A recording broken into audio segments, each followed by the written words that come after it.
Guaraca en voz quechua o llanamente guaraca es un arma, la onda peruana. A Cintia la apodaron Guaraca, su apellido era Guarac. Fue una ocurrencia de Guamán, un compañero del primer año de secundaria. La profesora de lenguaje le pidió un ejemplo de cómo se forman las palabras. Guarac y Guaraca anotó Guamán en la pizarra. Los adolescentes rieron. Cintia a medias nomás. Eran días convulsos en el país.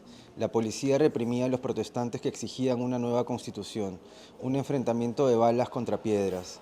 El apodo de Cintia mutó, de Huaraca a Tirapiedra. En el aula la apedreaban llamándola así por su origen andino, construyendo un símil entre ella y la imagen viral de una mujer de polleras boleando su huaraca contra un helicóptero en Andahuaylas. También le decían Andahuaylina o Andahuaylas, Andahuaylas, Andahuaylina, Huaraca Tirapiedra. Ese modo colonial de establecer un orden en función de la apariencia y el apellido le enrarecía los intestinos. Las veces que se metían con ella, Cintia se inclinaba sobre su pupitre en el fondo del primero B y descansaba el mentón sobre los brazos cruzados, el cerquillo tapándole los ojos pequeños y tristes. Guaraca tirapiedra, repetían como un coro sectario, un conjuro que invocaba algo ancestral que despertaba tras siglos de silencio. La alumna se levantó de su asiento sin pedir permiso y caminó hacia el baño como si estuviera poseída. El baño de las chicas era un lugar de conspiraciones y transformaciones. Un único espejo de cualidades mágicas sobre el lavadero reflejaba identidades que se reinventaban con toques de colorete. Era también un refugio transitorio. Cintia empujó la puerta, perdiendo el equilibrio. Se agarró fuerte del lavadero, un altar de granito con dos caños. Respiraba por la boca conteniendo las lágrimas, con el pecho oprimido. A su izquierda tenía la silueta amarillenta de un espejo nunca repuesto. Allí originalmente decía que Teresa era la más bonita del colegio. Ahora con plumón indeleble decía que Teresa era la más. A sus espaldas había cuatro puertas. Debajo de una vio un par de zapatillas con los pasadores de distinto color, una rebelde de quinto. A esa hora mortecina solo se oían los silbidos de las cisternas y los murmullos de las tuberías subterráneas. Amigos y amigas que leen por gusto, les saludo desde la librería del Fondo Editorial Abraham Valdelomar, aquí en Avenida Tejada 510 Barranco. Agradezco que nos hayan cedido un espacio para esta conversación. A nuestro invitado de hoy, Luis Francisco Palomino, periodista, escritor peruano, radicado en España, que ha venido a Lima para presentar su segundo libro de cuentos, Guaraca, y él nos ha leído un fragmento del cuento que podría llamarse igual que el libro. Sin embargo, tiene otro título, pero también es bastante simbólico en la medida que precisamente funciona como un preámbulo, ¿no?, de lo que viene. Luis Francisco, bienvenido a Lee por Gusto, un gusto conocerte y conversar contigo. Hola Jaime, el gusto es mío. Igual también, estoy encantado de conocerte y gracias por invitarme aquí en esta librería tan bonita. Pues yo tenía mucho interés en conversar contigo, ¿sabes? Porque tu primer libro de cuentos, Nadie nos extrañará, que salió en 2019, ¿verdad? Ujú. Pues destacaba por este uso del lenguaje, ¿no? Es Mm, un lenguaje que uno escucha en la calle ujú. y que a la hora de llevarlo a la literatura ese ejercicio requiere bastante cuidado para no caer en la exageración. Curiosamente, ¿no?, cuando uno hace ese retrato del lenguaje en la calle puede caer Mm, más bien en algo que termina tergiversando, casi mm, caricaturizando un lenguaje de la calle. Y acá ya viene la primera pregunta, ¿no? Creo claro. que ese lenguaje en Nadie nos extrañará, pues era muchísimo más exultante, digamos, ¿no? Mm. Y acá no es que se haya moderado, sino que quizás se ha modulado. No sé qué piensas tú. Sí, estoy de acuerdo. Bueno, es lo que hacen los años y la experiencia, ¿no? Bueno, pues sí, o sea, en Nadie nos extrañará, fue un libro mucho más impulsivo, eh, digamos, en el que siempre pues prevalecía más lo que quería contar que la manera en que se contaba, ¿no? Entonces, eh, el sentido del oído, digamos, que fue más utilizado Mm, en la construcción de las historias, mientras que en Guaraca siento que el poder de la imaginación visual y la construcción simbólica es mucho más reiterativa, ¿no? O sea, estoy continuamente intentando establecer momentos visuales, ¿no? Y también simbólicos. Entonces, las palabras de la calle, digamos que pueden resultar insuficientes para reflejar estas sensaciones o emociones que yo quería transmitir con estas historias. Sí, entonces definitivamente, no sé si llamarlo evolución, pero sí hay un cambio en el registro de un libro a otro, sí. Y otro aspecto que me interesa mucho de tu literatura es algo que tengo muy presente de Osvaldo Reynoso cuando Mm, él decía pues que no hay una literatura sobre Lima, sino que hay literaturas sobre distintas zonas de Lima, ¿no? mm, Y que la literatura limeña, para no hablar de la literatura peruana, que es algo mucho más grande, pues la literatura limeña ha estado ambientada básicamente en algunos escenarios. La literatura peruana más de clase media, ¿no? ujú. Miraflores, San Isidro. La literatura pues limeña, mucho más autorreferencial. Y aquí aparece otros escenarios, ¿no? Yo en la literatura peruana reciente mencionaba el caso, por ejemplo, de Cristian Solano, que aparece ahí La Combi, aparece Lima Norte, y en tu caso, pues el escenario, Mm, no tan omnipresente, en la mayoría de relatos es San Juan de Miraflores, sí. sus calles, las mototaxis, ¿no? El mercado de Ciudad de Dios, Ese por mercado, ejemplo, sí. ¿no? Pues retratar San Juan de Miraflores es una suerte de tributo, es una suerte de, no sé, Mm. cómo lo mencionarías, cómo tú lo explicarías. Bueno, pues no sé, sería bonito que las personas que viven en San Juan de Miraflores pensaran que es un tributo, pero digamos, creo que es más un retrato, sí, o sea, es como un trabajo sobre lo que yo he conocido de primera mano, digamos, son los territorios pues, en los que yo me he desenvuelto toda mi vida, porque yo he vivido 30 años en San Juan de Miraflores. Y he visto pues las historias que pueden surgir allí. Entonces, eh, me imagino pues que otras personas que han nacido en otras partes de Lima, lo mismo también han querido, o su primer impulso ha sido escribir sobre eso, sobre lo que más conocen. Sí, ha sido una cuestión más bien espontánea, ¿no? O sea, no estoy muy de acuerdo con que se piense que he elegido San Juan de Miraflores o estos territorios llamados marginales porque no se hablaba de ellos, ¿no? Sino ha sido una cuestión mucho más como de suerte, llamándolo así como haber nacido a un espacio y haberte familiarizado tanto, ¿no? Que al final pues acaba siendo tu escenario también literario, ¿no? Y lo otro tampoco estoy tan de acuerdo, o más bien estoy como reflexionando sobre el concepto de marginalidad, ¿no? O sea, al final San Juan de Miraflores, San Juan del Lurigancho, ¿no? Pienso en Ate, San Martín de Porres, Los Olivos, o sea, son territorios bastante grandes como para pensarlos como una cuestión marginal, ¿no? Es eso, ¿no? Lo interesante hoy, ¿no? O sea, creo que es también pensar cuál, de qué hablamos cuando nos referimos a márgenes, ¿no? O sea, más allá de marginalidades, que es una cuestión que uno no decide, ¿no? O sea, uno no decide ser marginal, ¿no? Pero claro, ¿cuáles son los límites de esta, eh, digamos, representación del centro, ¿no? Pues aquí se me hace preciso más o menos buscar ahí parentescos, afinidades, familiaridades. Mencioné a Reynoso quizás no gratuitamente, porque la literatura urbana, pues él en Los Inocentes, por ejemplo, retrata el habla juvenil de una época, ¿no? La Lima de inicio de los Mm, 60. Y ya mucho antes venía Enrique Congrains también sí. con una manera de retratar, claro que se le criticaba por no retratar tan fielmente el habla de la calle, ¿no? Ujú.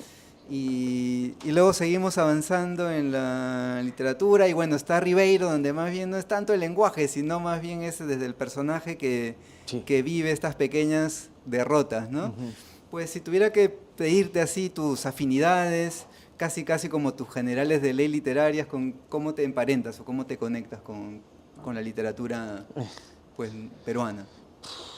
No sé, o sea, Ahora mismo preferiría declararme en orfandad, o sea, sí, claro, o sea, siento que, o sea, tengo bastantes referencias, ¿no? En general, o sea, no es que me guste leer autores o autoras para emparentarme, sino más bien como curiosidad siempre, ¿no?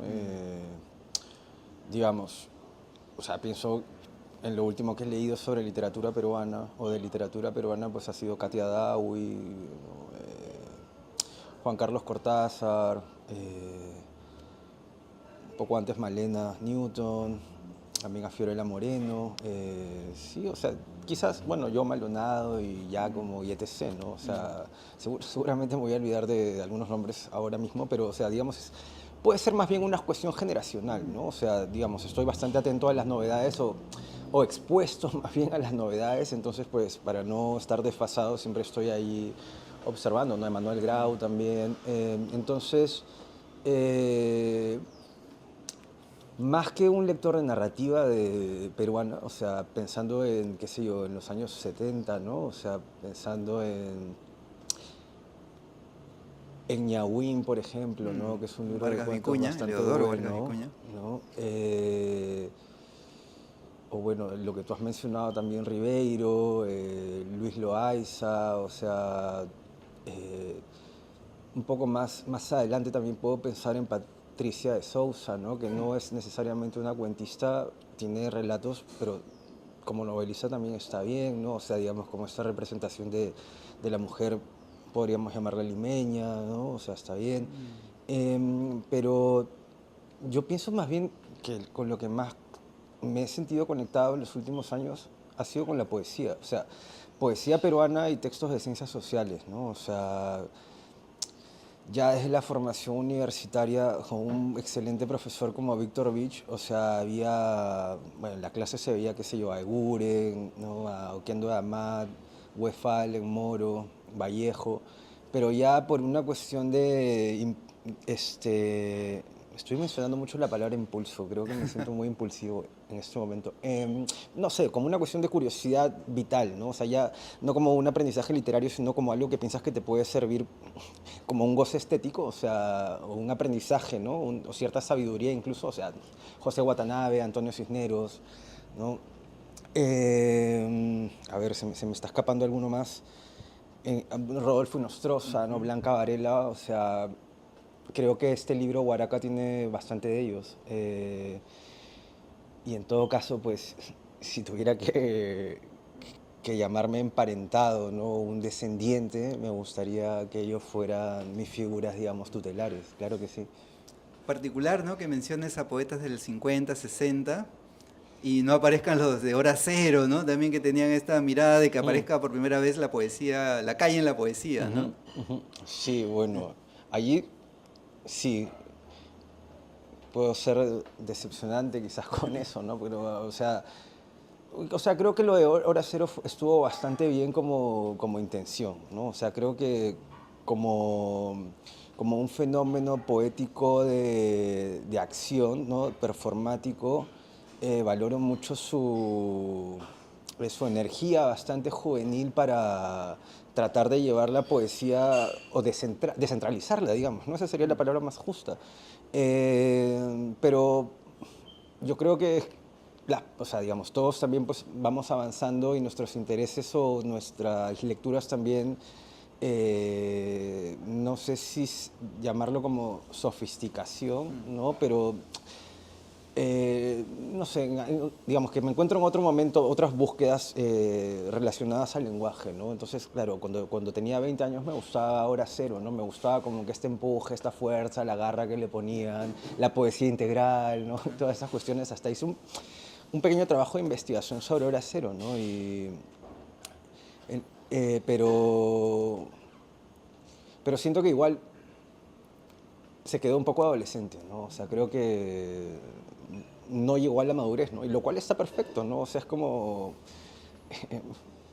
estos actores, ¿no? Actrices, pues, que tienen una vida bastante fugaz, ¿no? Son como así como un relámpago y magníficos, ¿no? Pero, pues, está bien que se terminen en ese momento, ¿no? Puede sonar un poco cruel porque estoy hablando de vidas, pero ya que Hora Cero pues, fue un fenómeno poético, creo que, claro, o sea, lo trascendental está precisamente en esta cuestión bastante juvenil desde mi entendimiento. Quizás no estoy siendo justo, pero bueno.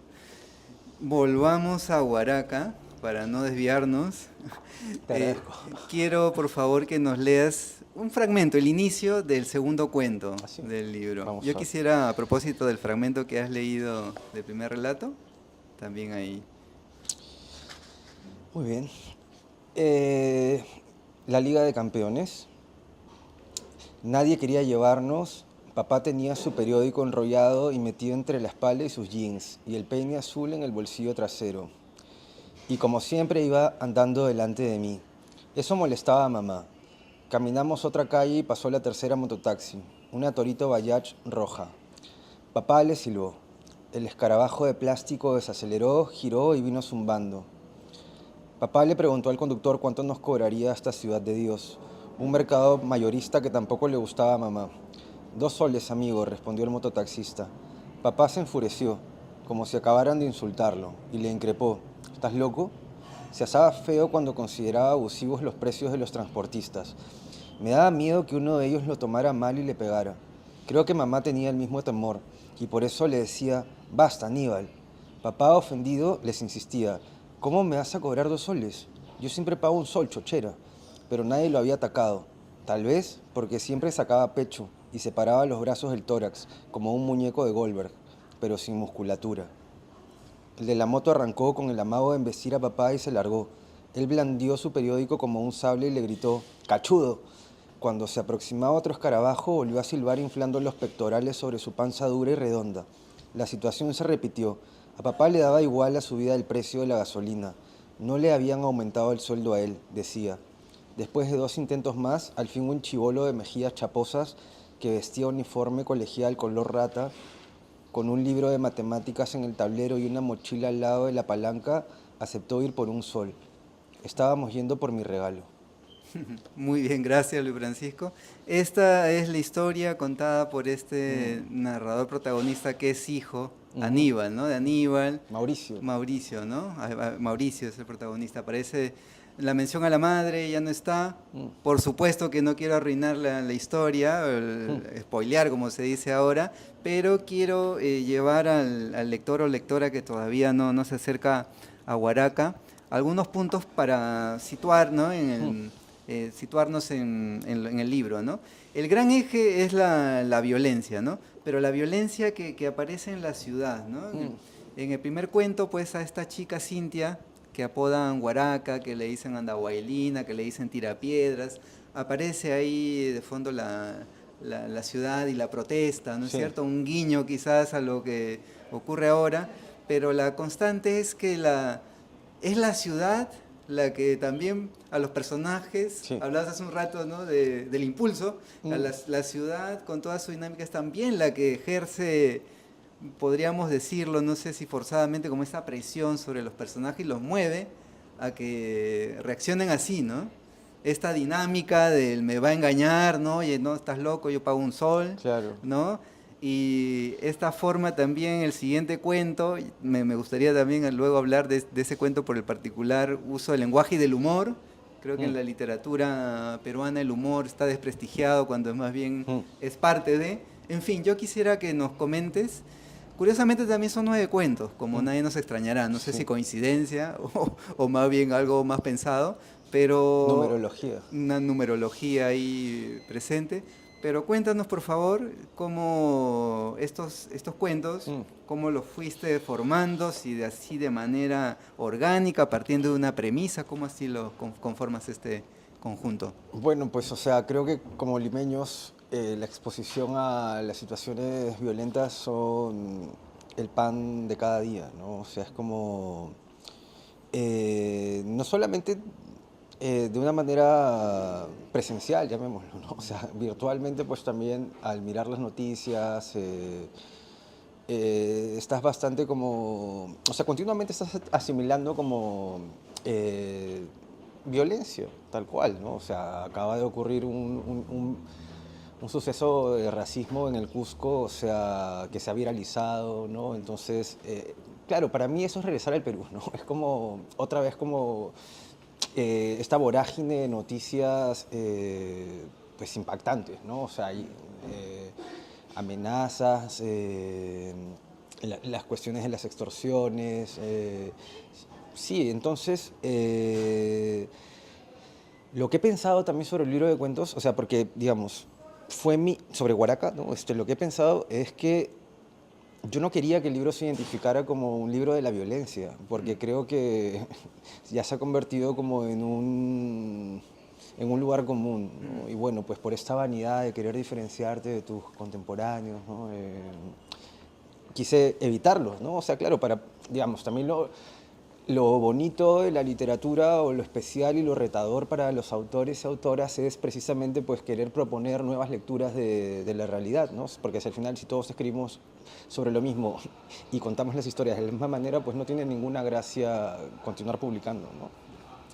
Entonces, a mí me dio la sensación de que había que hallar pues otro eje, ¿no? Y yo creo que es la cuestión de la ternura, pero una ternura de una manera entendida muy personalmente, ¿no? O sea, es como una ternura que lidia, más que lidiar, ¿no? Está como muy cercana al lamento, ¿no? Es como lo que me ocurrió la vez pasada mientras estaba en un bus medio pirata, ¿no? O sea, era como, vi el tablero del chofer, o sea, estaba completamente destartalado, con agujeros. En la parte de arriba tenía un parlante gigante, ¿no? Un altavoz como de pollada, ¿no? Y su cartelito, pues, que decía ciudad, hospital, ¿no? Eh, o sea, y me puse a pensar, en primer lugar, pues en el riesgo de estar allí, ¿no? O sea, tan oscuro, ¿no? Porque parecía una pequeña discoteca móvil. Pero por otro lado también dije, bueno, pues al final todo el mundo está yendo, se está transportando aquí, yo también estoy aquí, ¿no? Y al final todos estamos intentando de alguna manera ir hacia adelante, ¿no? Porque claro, o sea, los autobuses al final, o los vehículos, pues la gracia que tienen es que avanzan, ¿no? O sea, entonces es eso, ¿no? O sea, esa suerte, pues, de lo mismo que pasa también con Aníbal, ¿no? El personaje de la Liga de Campeones. O sea, tiene como unas buenas intenciones, ¿no? Porque al final, pues, yo creo que es indudable que este hombre quiere mucho a su hijo, ¿no? O sea, lo adora.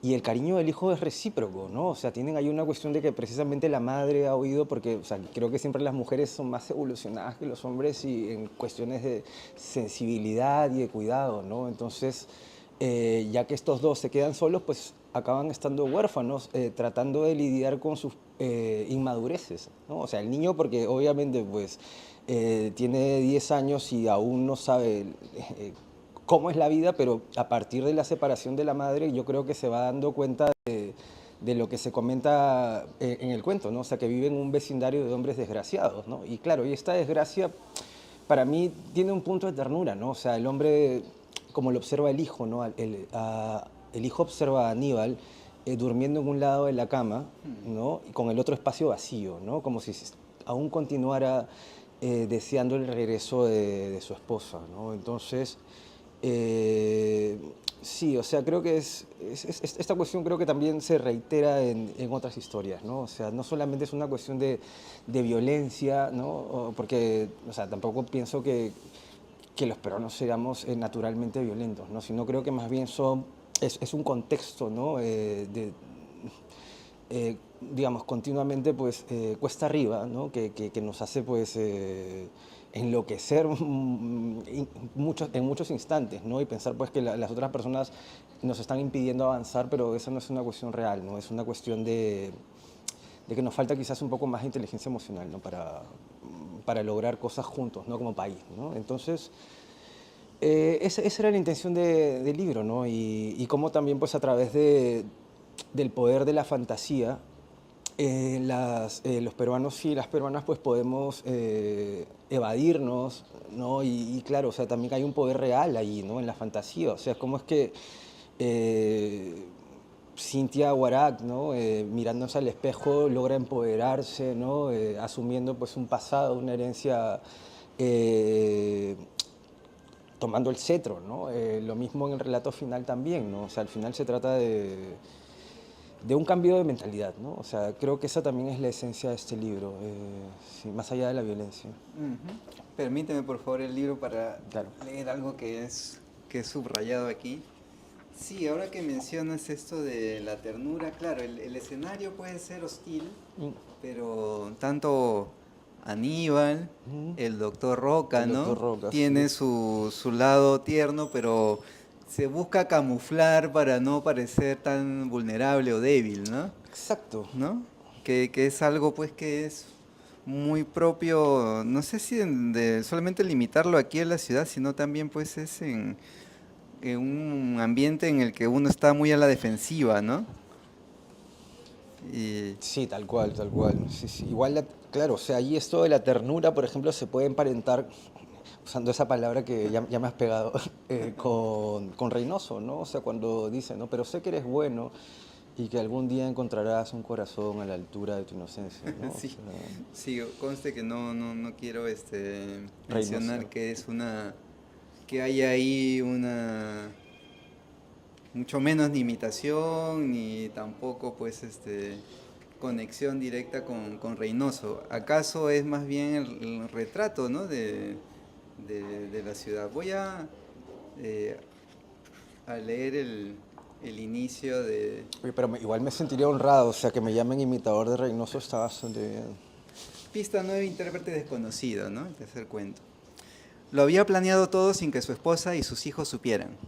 Eso le producía una excitación líquida cuando manoseaba las camisas colgadas en las exhibidoras metálicas. Qué rica descarga de adrenalina, me dijo. Esos breves segundos de desorientación, las luces blancas, los hombres de seguridad, las cámaras en el falso techo. El doctor Roca era amigo de un vecino. Tenía una Pentium 2 llena de virus. Así llegó a mí. O mejor dicho, yo llegué a él. Hay que formatearla, le dije. Dale nomás. Hizo un gesto permisivo con los dedos como si no le importara. Y luego me contó que era suyo ese consultorio estético de la avenida Los Héroes, donde me había citado. Cuando acabé con el PER antivirus ofreció jalarme a casa, pero en el camino me propuso 2 cervezas y estacionó al lado de una bodega de Pedro Miota, mi barrio. Fue casi perfecto, me dijo. Como un Transformer, había abierto las puertas de su Volkswagen Jetta y la salsa salía con potencia hacia la Alameda. Su sabroso son me anunciaba que al fin descubriría las delicias de la mayoría de edad. Guardé 2 camisas dobladas en la cintura, dijo, entre el polo y el jean. Me cubrí con la casaca. Mírame, plata no me falta. Preguntarás, doctor, ¿por qué lo hace? Yo trataba de sostener mi mirada en sus ojazos celestes, demostrando interés. Ciertamente me intrigaba que se haya metido a robar en un centro comercial. Pero Roca se quedó en silencio con la botella vacía en la mano. Se sobaba las patillas a los Elvis, como si de pronto hubiera recordado un asunto muy importante. Dijo, un ratito. Cruzó la pista y tocó las rejas de la tienda. Bueno, sigue este cuento que es Sí. bastante largo Mm, y que matiza muy bien el humor, esta ternura, así, ¿no? A su manera, casi es un padre este de Roca, exacto. ¿no? Pero me llama mucho la atención esta perspectiva que tiene el narrador personaje, ¿no? Porque está mirando su juventud lejana y hay cosas ahí como que él dice, bueno, un momento, ¿no? Sin saberlo estaba disfrutando del momento más feliz de mi juventud. Va Ujú. teniendo, ¿no? Estos momentos así de Nostalgia. revelación, pero yo destaco además, porque lo leía yo desenfrenadamente, decía, oye, ¿qué es? Esto de aquí es humorístico, cómico, podría generar a la vez esta mirada pues machista también, Tal ¿no? Yo cual, diría, ¿cómo le diría totalmente. esto a una chica? Claro, yo me río, no es que esté validándolo necesariamente, pero también cómo se muestra a su manera cierta mirada del mundo, pues estamos hablando de inicio de los 2000, ¿no? Sí. La música, el techno, el trance, no sé. A mí me llamó la atención, me decía, voy a preguntarle a Francisco de dónde surgen estas historias, que es algo muy típico, sé que te preguntan, ¿no? Si Claro. las has vivido, las has visto, te han contado, pero ¿cómo se te ocurre un cuento como este? Bueno, sí, o sea, son absolutamente ficticios. El contexto, pues yo tengo 33 años, entonces el 2000 ya estaba bastante receptivo además que me encanta la música, o sea, de la música y claro, también soy un nostálgico y de hecho esa canción, Pista 9, Intérprete Desconocido, o sea, creo que se llama 9 p.m., o sea, que es tararán. Bueno, esa canción, o Sí, sea, ya, a mí me gustaba. ya la O sea, reconocí. claro, Sí. o sea, me gustaba, o sea, es como una especie de fondo musical de mi infancia. Y claro, o sea, recién la descubrí muy recientemente. O sea, digamos, es el guiño esto a, o sea, a la información que te aparecía en el reproductor de música, ¿no? O sea, cuando ponías un CD pirata te decía pista 10, ¿no? Intérprete tal, ¿no? O Mm. sea, pero no aparecía exactamente el nombre. Y sí, o sea, supongo que es eso, ¿no? Es una educación sentimental, cultural, o sea, que se va acumulando allí. Y bueno, a veces también, o sea, en mi caso, para no tener que explicar, ¿no? Ciertas situaciones, o más bien dicho, ¿no? Mejor dicho, o sea, no enredarlas con las tecnologías actuales, o sea, prefiero eh, volver al pasado, ¿no? O sea, a los años 2000, cuando no existía WhatsApp ni Facebook y Así no, es. las comunicaciones no eran tan instantáneas, ¿no? Entonces, claro, al doctor Roca no lo están mensajeando todo el día, ni tampoco a los Sims, ¿no? Que es probablemente lo que ocurriría actualmente.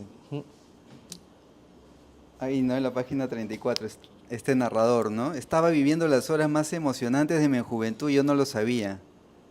Y para luego, ¿no? Decir, la juventud es un reino de humildes alegrías, ¿no? Sí. Tiene estas revelaciones, ¿no? Estos momentos epifánicos debe ser del adulto que está visitando un momento de su juventud.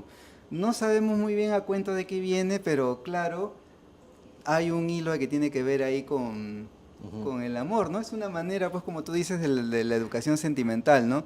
Qué torpe era en esa época, ¿no? Con las mujeres, Claro. ¿no? Más o menos ahí. Pues, No, es la el, simpleza, ¿no? O sea, al final este cuento también trata no sé si la evasión o tener una cuestión paralela, ¿no? O sea, tu vida juvenil que sabes que también tiene pues un final y que luego vas a comenzar a asumir responsabilidades, ¿no? Claro, no sabemos qué está ocurriendo exactamente en el presente del narrador, pero ya que evoca como toda esta simpleza, digamos, todas estas alegrías, pues bastante, en apariencia bastante banales, pero que acaban siendo pues refugios de una felicidad que ya está muy distante, ¿no? Creo que o sea, nos revelan también pues que sí, o sea, que al final pues eh, grandes épocas de la vida son los 18, 19 años, ¿no? Cuando el mundo pues no se muestra tan cruel o tan crudo como lo puede ser en la realidad, ¿no? O es que no lo queremos ver, ¿no? Porque estamos muy fascinados con todos esos nuevos descubrimientos, ¿no? Ya sean amorosos, sexuales, sociales, ¿no? Y claro, cuando las personas de 40 años nos parecen fascinantes, ¿no? Luego ya nos damos cuenta qué somos en realidad y ya estamos más desilusionados, ¿no? Pero supongo que la gente que ahora mismo tiene 20 años o 18 años, pues nos mira a nosotros y dice, oye, qué chéveres que son, qué bacanes, cuánta libertad tienen, ¿no? que es Engañados. esa relación que tiene con el doctor Roca, pues, ¿no? Que tiene Exacto. 45 años, va a fiestas con veinteañeros, ¿no? Claro, tío, o sea, el Doctor Roca es un miserable, o sea, y los Sims también están en camino a convertirse en un miserable. En Serpentinas, que es otro relato, hay ahí una frase también, ¿no? Hoy me tengo que esforzar. Mi memoria es una constelación que se desluce y pocos recuerdos son nítidos como una estrella cercana. Pero ese día, estoy segura, mi hermano había vomitado en sus sábanas, su hedor es persistente como el terror, un terror óseo que nos invadió tras el estallido. Algo, una persona, un automóvil, un edificio acababa de volar en pedazos. La ventana se había roto por la onda expansiva y los vidrios minaban el piso de la habitación. Ahora que hemos ido conversando, Luis Francisco, tú decías, bueno, que claro, la idea era diferenciarte de una literatura de la violencia que se sitúe. Aparece ahí el telón de fondo y esas ventanas que vuelan pues hacen Ujú. alusión a Sendero Luminoso, pero el foco está más bien en la evocación del personaje, ¿no? Dice ella, pues tengo poca memoria, ¿no? Mi memoria va para recordar ese pasaje. Pero también fíjate ahí, o quienes nos están escuchando, fíjense en los registros, ¿no? El lenguaje. Uno podría decir, claro, un cuento como Liga de Campeones, donde aparece ahí la jerga, cachodo y tal cosa, pero también hay momentos como este, ¿no? A mí me interesa mucho ese trabajo con el lenguaje. Has mencionado más bien tus afinidades con los poetas. Yo creo que la lectura de poesía lo que da es mayor conciencia del ritmo a la hora de escribir. No sé cómo es tu experiencia, qué nos puedes contar del trabajo del lenguaje. Bueno, pues en este caso creo que cada relato tiene una manera de contarse distinta, o sea, en el plano del lenguaje, o sea, fue algo decidido, o sea, fue algo pensado, ¿no? Creo que con el libro anterior aprendí mucho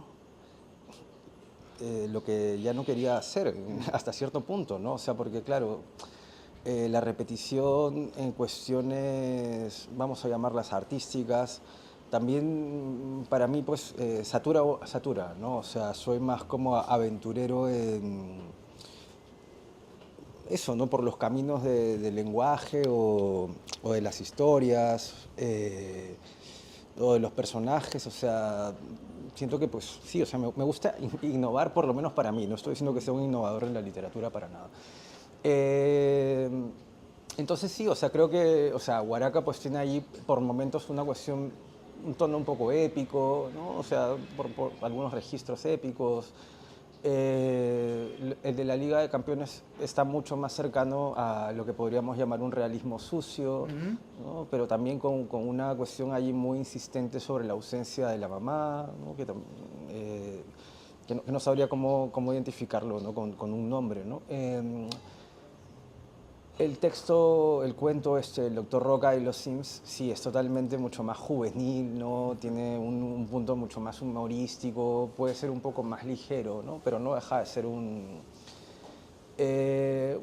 texto pues con algunos apuntes poéticos, ¿no? O sea, como lo que tú mencionabas, ¿no? Esto Esas de un epifanías, ¿no? Que va teniendo el narrador. reino de humildes alegrías, ¿no? Y claro, en el caso de Serpentinas, también por la brevedad, ¿no?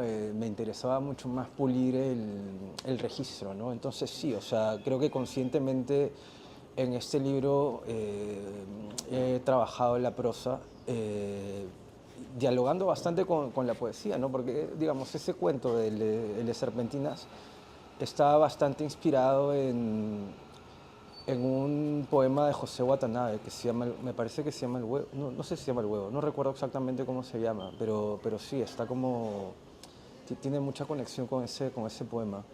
Eh, Así que sí, o sea, soy un obrero, sí, sudo la camiseta mientras escribo. Ahora que hablas de obrero, del trabajo con el lenguaje, pues inevitablemente a mí me asalta una curiosidad, ¿no? Porque pues hay distintos acercamientos a la narrativa, ¿no? Del cuento como un calentamiento para la novela, o de más bien un trabajo alternado entre el cuento y la novela, o de más bien un centro en el cuento, ¿no? Y quizás a lo mucho una novela o un gran relato. No sé cómo tú te sitúas ahí en relación con el cuento y acaso la novela. Bueno, o sea, creo que los peruanos tenemos este gran fantasma ahora ya de Vargas Llosa, ¿no? Ya Que es fantasma, como, fantasma, ahora ahora sí sí. es un gran fantasma. Antes era un fantasma lacaniano, pero ahora ya es una cuestión o junguiano, no sé, pero ahora ya es una cuestión pues cierta, ¿no? Sí, o sea, que se piensa que pues para tener éxito en la literatura hay que escribir una gran novela, ¿no? O sea, se piensa, qué sé yo, un volumen de 800 páginas, lo cual es cierto, o sea, digamos, la literatura pues parece funcionar al peso, ¿no? O sea, es como mientras más peso tenga tu libro, tus posibilidades de, digamos, maximizar tus ingresos económicos pues son más reales. Pero bueno, yo discrepo, o sea, pienso que la poesía es un reflejo, por ejemplo, es un reflejo combativo de la novela, ¿no? O sea, porque mientras pensamos en la novela como un texto, como textos de extensiones bastante largas, la poesía es más bien lo contrario, ¿no? Es la concentración del lenguaje, ¿no? Y es decir muchísimo con muy poco, ¿no? Entonces, para mí no hay una cuestión, bueno, en realidad sí, yo le doy mucho valor a la poesía, ¿no? Pero, digamos, no estoy pensando tanto en criterios comerciales, porque al final el tema de la novela es un criterio comercial. O sea, la gente que quiere tener éxito en la literatura se pone a escribir, éxito económico, digamos, Así ¿no? es. Se pone a escribir novelas, ¿no? Entonces yo pues he tratado de distanciarme de esa idea, o sea, por una cuestión de salud, ¿no? Porque, o sea, creo que claro, por una cuestión de salud y también por vocación, ¿no? Porque, claro, pienso que, pues, si tú quieres escribir, o si vas a escribir, lo valioso para ti mismo es que lo hagas, en primer lugar, pensando en ti, ¿no? Más allá de las cuestiones críticas u económicas, ¿no? Que lo económico también es importante, o sea, no estoy diciendo que yo no necesite el dinero, o sea, claro que lo necesito, pero mientras pueda yo, pues, escribir aquello que me satisfaga estéticamente, ¿no? O como persona, lo voy a hacer, ¿no? Entonces, por eso preferí escribir cuentos ahora, porque yo, o sea, el editor me pidió una novela, porque yo tengo una novela o sea, que iba a recibir un financiamiento del Ministerio de Cultura en el 2019 o en el 2018. La novela está ahí, está en un cajón, ¿no? Pero por alguna razón yo pensaba que en este momento, pues, me sentía mucho más cercano o con más ganas de trabajar los cuentos que ya, pues, había escrito en los últimos años, ¿no? Y sí, o sea, creo que a mí me ha servido mucho como taller. O sea, creo que o sea, he trabajado con bastante humildad, con bastante sencillez y con bastante autenticidad, ¿no? O sea, creo que estos cuentos pues los he trabajado porque me han gustado y he querido hacerlos y han salido así. Y a la vez han sido un entrenamiento para otros proyectos que también pues llevo en paralelo, ¿no? O sea, De claro. dramaturgia, ¿no es cierto? Además la dramaturgia, sí, sí, claro. O sea, y bueno, guiones de televisión y esas cuestiones, ¿no? Pero sí, o sea, digamos, también hay un camino que yo he abierto para escribir novelas y ahora mismo estoy escribiendo una. Sí. Eh, sí, así estamos. Pues hay mucho más de qué charlar y claro, ahí estamos situando a tu libro de cuentos, no solamente en San Juan de Miraflores, aunque es, digamos, el gran escenario, las calles. Este habla del limeño de ahora, ¿no? Limeño, limeña. Me interesó, me gustó mucho ese contraste, hablando de este cuento Liga de Campeones, de Mauricio que va con su papá al Jockey Plaza a comprar la pelota en la tienda por departamentos, no haremos el cherry del nombre. Pero ese contraste entre el mercado Ciudad de Dios con el Jockey Plaza, ¿no? Sí, Bajo la mirada del niño, ¿no? Es eso, o hay varias limas, ¿no? sí, Y tu cuentística pues sitúa a la lectora en una parte pues de Lima. sí. Yo no quisiera finalizar pues esta charla sin conocerte como lector, ¿no? Tú eres periodista, estás dedicado a la escritura, pero ante todo pues eres un lector, ¿no? Quisiera pues llevarte a la sección de los 5 libros favoritos, que es una sección pues importante para quienes siguen esta página, iluminador en la medida que uno siempre busca recomendaciones, pero sobre todo de primera mano, ¿no? Porque el que lee, el que escribe, él lee de una manera muy particular, ¿no? Si tú tuvieras que hablarnos de 5 lecturas favoritas, cercanas, para ti importantes, no tienen que ser de ficción, pues que a ti particularmente te hayan marcado, ¿cuáles Claro. serían? Igual quería abrir un paréntesis y decirte, claro, o sea, que en apariencia las limas, o sea, existen muchas limas, ¿no? Pero, o sea, en el fondo existe solamente una. Y al final todos los limeños, o sea, somos bastante parecidos y somos, o sea, casi lo mismo, ¿no? Las diferencias son más como impuestas desde mi punto de vista, ¿no? O sea, o nos las imponemos nosotros. Y por eso, o sea, hay un cuento que se llama Cero Papeletas en el cual hay un conductor de autobús, o sea, que lo que intenta y no está explícito, pues es reunir a todas las clases sociales en un mismo auto, ¿no? O sea, llevarlos a todos. Es como un proyecto también, no sé si poético, pero yo creo que allí en esa imagen pues también está un poco el fondo de la literatura que yo he querido construir con este libro, ¿no? O sea, de alguna manera meternos a todos. Gracias Sí, es mi trasunto, sí. Y nada, ahora sí voy a cumplir con lo que me has pedido, voy a decir cuáles son mis 5 libros. Los he anotado, de hecho.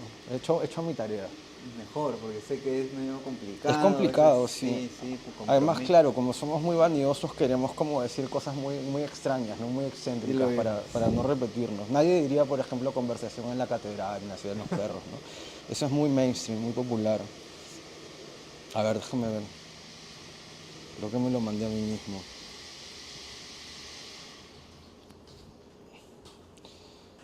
Mira, a ver, he anotado. En primer lugar, como se dice, primero lo nuestro. Nada, puse poesía peruana de, no sé, Toño Cisneros, Wefalen, Inostroza, Watanabe, Blanca Varela.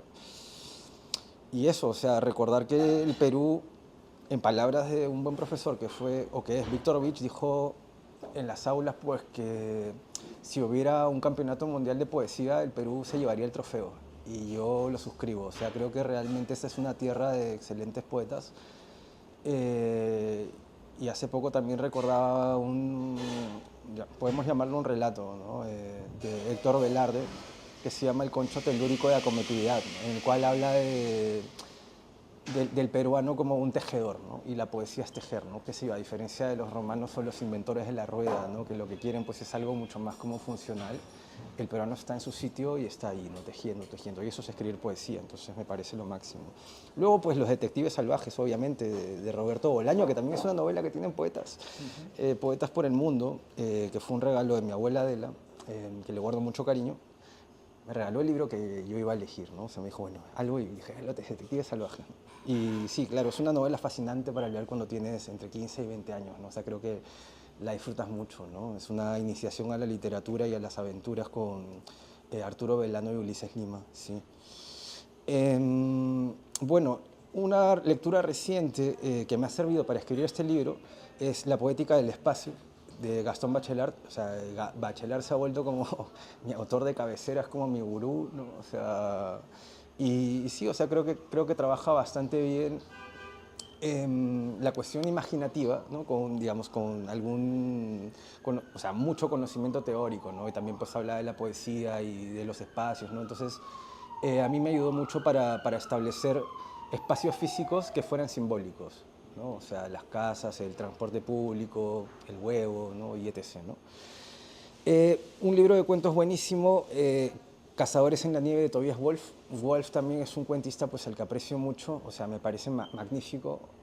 Yo sé que en Estados Unidos tienen una tradición del relato muy buena, ¿no? O sea, pensando en el realismo sucio, por ejemplo, están Carver, Lucia Berling, Richard Ford y Wolf, digamos que son cuatro, pues, no sé, caballos magníficos, ¿no? Pero yo me quedaría con Wolf en este momento, ¿no? O sea, creo que la lectura de Wolf me ha enseñado a identificar aquellos elementos del relato, o mejor dicho, ¿no? Aquellos elementos presentes en un relato magistral, ¿no? O sea, Wolf, muy bueno.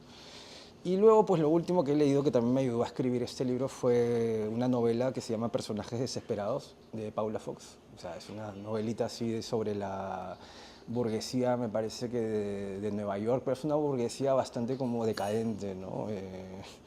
Sí, que nos puede recordar mucho a nosotros. Entonces, bueno, cuestiones matrimoniales, de desgaste, rutina, ¿no? Digamos, creo que esta novela es de los años 60 o 70, ¿no? Pero, o sea, tiene bastante actualidad porque al final, pues, las relaciones entre las personas no han cambiado mucho. Esas son mis 5 recomendaciones. O bueno, mis 5 lecturas favoritas de los últimos tiempos. Muchas gracias Luis Francisco Palomino. Esta es la portada de Huaraca, vean ahí, publicado por Literatura Random House.